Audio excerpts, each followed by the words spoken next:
Hello and welcome. This is Kavita and you are watching AMI Made Easy. In this video, we will discuss about Fick's first and second law and steady and non-steady state of diffusion. This topic is related to diffusion material science. You will find the link in description box of diffusion. Watch the video for better understanding. Fick's first और second law. ये जानने के पहले आपको कुछ terms जानने पड़ेंगे जो है डिफ्यूजन फ्लक्स और कॉन्सेंट्रेशन ग्रेडियंट। डिफ्यूजन फ्लक्स क्या है? How many atoms moving at how much time at how much area is called flux. अगर इसकी प्रॉपर डेफिनेशन हम देखें तो इसकी प्रॉपर डेफिनेशन होगी diffusion flux is the amount of matter flowing through a unit area in unit time. We denote it by J. J is diffusion flux. That means कि कितने atoms कितने time पे कितने एरिया में cross कर रहे हैं, कितने एरिया को मूव करेंगे, कितने एरिया में फ्लो होंगे, कितना टाइम पे, उसको कहते हैं डिफ्यूजन फ्लक्स, जिसको कि डिनोट किया जाता है J से। इसको हम यूज करते हैं रेट ऑफ डिफ्यूजन को डिफाइन करने के लिए। It is use to define rate of diffusion. Next, concentration gradient क्या है? It is the rate of change of concentration per unit change of position. We represent change concentration gradient as dc by dx। इसका मतलब है कि जब एक position पे change आ रहा है, एक यूनिट चेंज जब आएगा पोजीशन में, एक यूनिट चेंज, वो एक यूनिट एरिया को जब मूव करेगा तो उस टाइम पे उस यूनिट पोजीशन पे कॉन्सेंट्रेशन कितना चेंज हो रहा है, उसको हम कहते हैं concentration gradient, that is dc by dx। अब देखते हैं फिक्स फर्स्ट लॉ क्या है। Fick's first law states that the diffusion flux is directly proportional to the concentration gradient, that is J is directly proportional to dc by dx।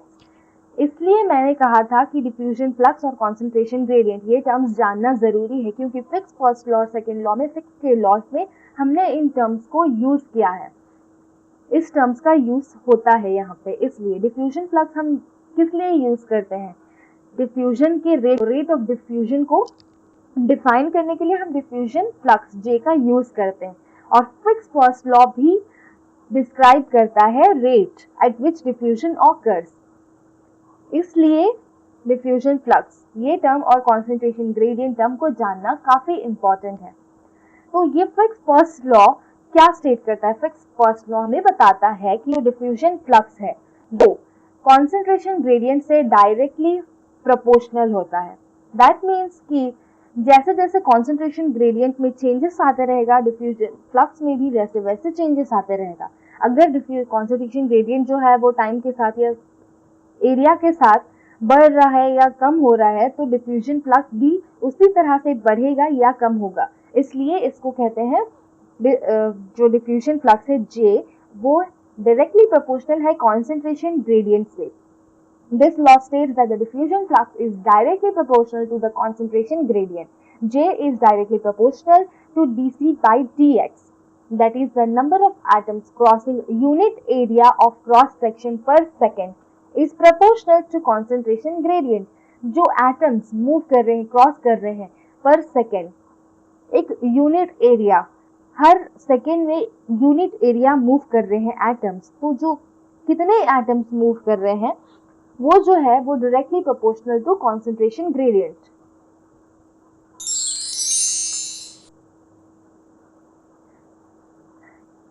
वो जो proportionality symbol है उसको हटाने के लिए हम एक कांस्टेंट का यूज करते हैं। तो यहाँ पे जो कांस्टेंट है वो D है, इसको हम कहते हैं डिफ्यूजन कोएफिशिएंट या डिफ्यूजिविटी।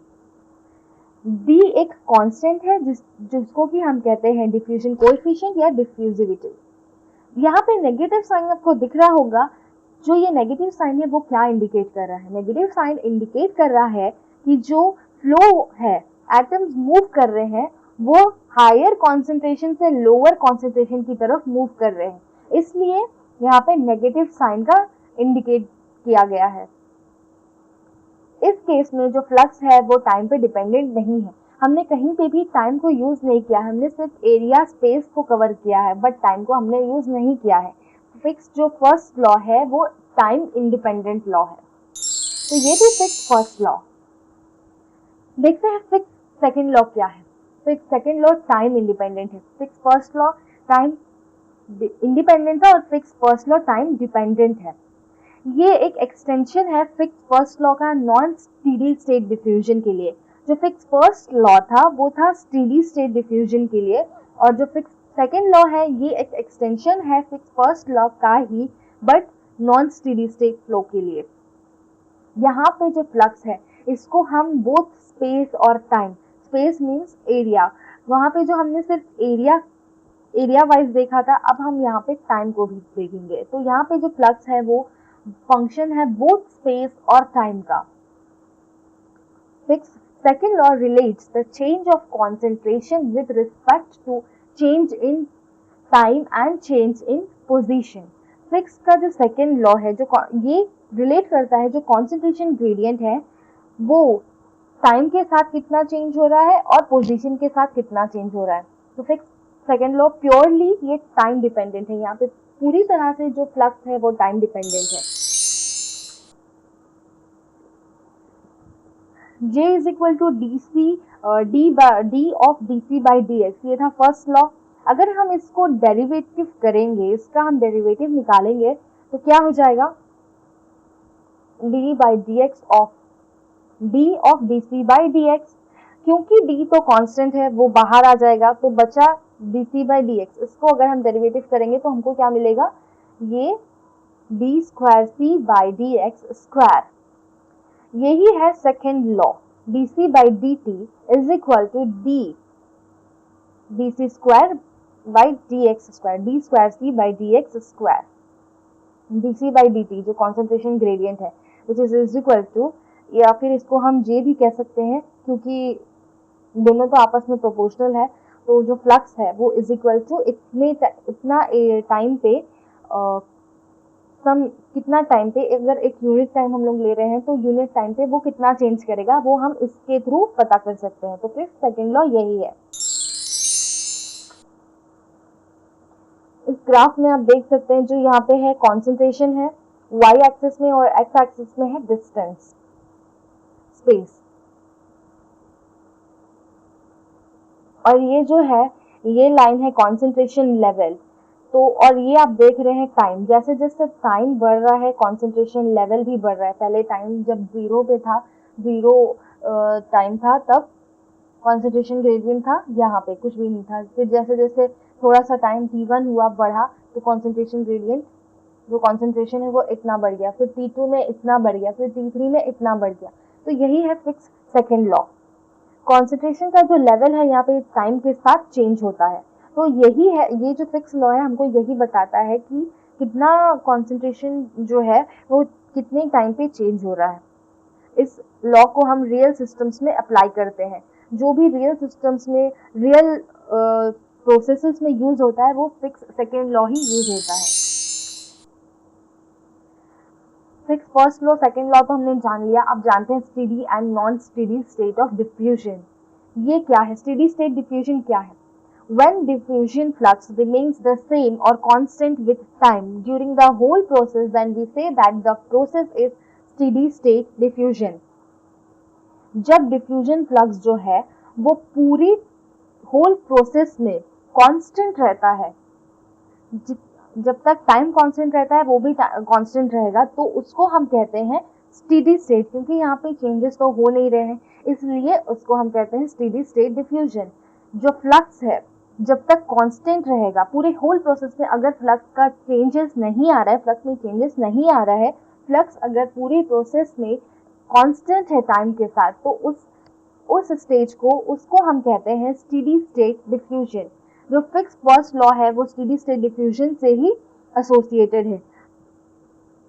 जब आपको अगर क्वेश्चन आता है स्टेडी स्टेट डिफ्यूजन के बारे में, तो आपको इस डेफिनेशन के साथ में फिक्स फर्स्ट लॉ को भी यहाँ पे आपको इंक्लूड करना है, इसलिए मैंने इस फिक्स फर्स्ट लॉ के साथ स्टेडी स्टेट डिफ्यूजन को भी एक्सप्लेन किया है। नॉन स्टेडी स्टेट डिफ्यूजन क्या है? When the diffusion flux J changes with the change in time, then it is said to be non steady state diffusion। क्योंकि flux जो है वो एक टाइम का फंक्शन है, टाइम के साथ चेंज होता है, इसलिए हम यहाँ पे फिक्स सेकेंड लॉ को यूज करते हैं। इस केसेस में, इस टाइप के केसेस में फिक्स सेकेंड लॉ जो है वो काम में लिया जाता है। तो इसमें क्या होता है, जब जैसे जैसे फ्लक्स चेंज होता है, जैसे जैसे टाइम चेंज होता है, वैसे वैसे फ्लक्स चेंज होता है अगर कुछ केसेस में, तो उस केसेस को हम कहेंगे नॉन स्टेडी स्टेट डिफ्यूजन।